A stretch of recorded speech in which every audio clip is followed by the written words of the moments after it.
Hi guys, welcome back. So today's video is gonna be for the international subscribers of the channel because it's very much about counselling qualifications that are international and bringing them to the UK. Somebody did ask me if it's possible for somebody who's already a counsellor in a different country to come and work in the UK as a counsellor. So of course I did my due diligence, I did my research, and now I've got the answer for you, so keep watching. I emailed the BACP and I emailed the UKCP, which if you don't know who they are, I've already done a video about them, and they came back to me with these answers which I'm going to share for you guys in a simplified format. So let's start with what the BACP said, because they are more recognized and they're, dare I say, a bit more important. So yeah, let's go with what they said first.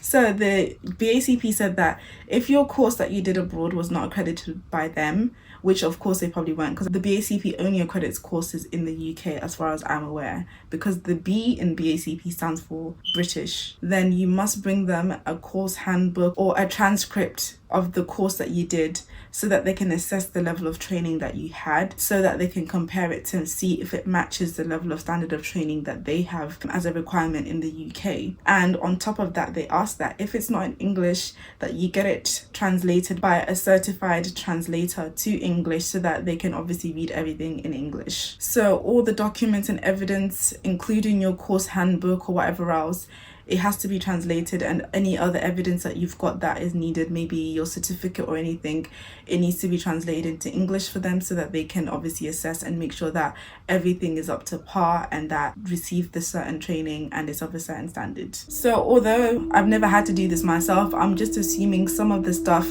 that they're going to be looking out for is the amount of learning hours you had, supervised hours that you had, online hours, your placement, and all of these things that you did, and you know, the kind of stuff that you did in placement with your clients, the procedures that you followed and stuff like that. Apologies for the noise, sorry for the noise in the background.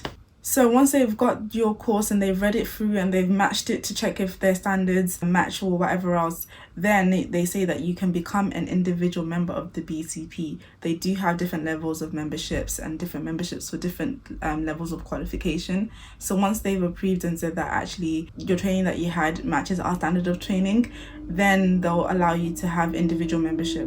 Once you've applied for the individual membership, you have to take a certificate of proficiency. So they have the specific certificates which you have to do. I will do a video on that as well. So this certificate is not only for international people, but if you're in the UK and you've also done a course in general which has not been accredited by the BCP, you can still take this test in order to become a member of the BCP. So you can book the test on their website, select the date and the time that works best for you, and it's completely free. You do not have to pay for it. You only have to pay under certain circumstances, which I will talk about in the video that I do about the certificate. And it's also important to note that from the individual membership, you have exactly 2 years or 24 months, as it says on their website, to become a registered member. So from the time you get your individual membership, once you've given them your evidence of your course and your training, you've got 2 years to do the test to get your certificate of proficiency. Once you pass that certificate, then you can become a registered member. So you've got 2 years to do that test and pass it. It doesn't take that long. It's all done online and is, you know, you get your results back very quickly. But in case you fail and you have to repeat it multiple times, or you have to put a pause on it for whatever reason, then you've got 2 years. You've got a 2-year time space to get that test done and get your certificate of proficiency. Once you're a registered member of the BACP, then you can work your way up to being an accredited member, which is not mandatory, it's optional. It opens you up to more employers. It gives you more credibility because you've got more client experience. It's not mandatory as well. Most counsellors and therapists in the UK, from what I've seen when I've been looking on the website, most of them are registered, most of them are not accredited, but it doesn't have to become accredited. It's just an extra level of steps and things that you have to do, and I probably might do a video on that as well. So before I move on to the UKCP's response when I asked them the same question, just know, all in all, what you have to do in order to transfer your qualification from abroad to the UK is provide the BACP with all the evidence of your training and your course and everything that you did as part of your training, so that they can approve and certify that you have a standard of level of training that matches that of the UK. and then you can become an individual member, and then you do your test of proficiency to get your certificate, and then you have 2 years from that time to register for the registered membership, which is the next level up from individual membership, is registered membership, and then accredited membership, and then senior accredited membership. So if you want a video on the memberships, I can do that as well. Let me know in the comment section below.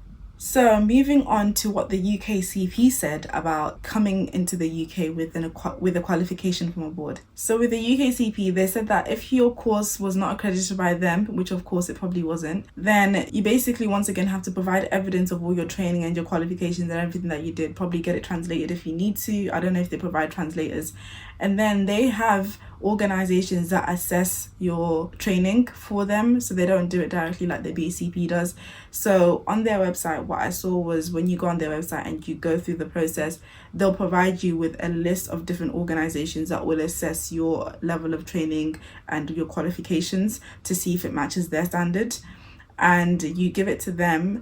And that's as far as I got, because there were so many different websites. I was overwhelmed, and when I clicked on one of the websites, I tried to look through it to find where do I get this testing or this assessment done, and I couldn't find it. So chances are, be aware, maybe you might have to pay for it because you're going through, I guess, an independent organization that will assess it for you. I don't know for sure, so hopefully it's free. I don't know. So once the assessment is done, obviously they'll let you know if you've passed or if you haven't passed, and I don't know if they'll let you try again, or if, I think their recommendation is, of course, if you don't pass, then you can just do training with them from scratch, which is a bit unfair. It's a long process because you've already done your training abroad to now start afresh from here. It's just not nice.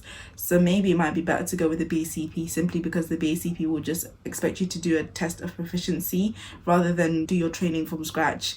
I don't know if this applies to every single country, but I'd like to think it does. So I hope that it does help you regardless of what country you're moving from, that your qualification will still be useful and relevant here. If you're a counsellor who's relocated from abroad into the UK, please share in the comments section what your experience was like and let me know what process you went through so it can help other people who are definitely trying to do the same thing. So like I said, the next video that I'm going to do is going to be on the certificate of proficiency and how that works if you want to know more.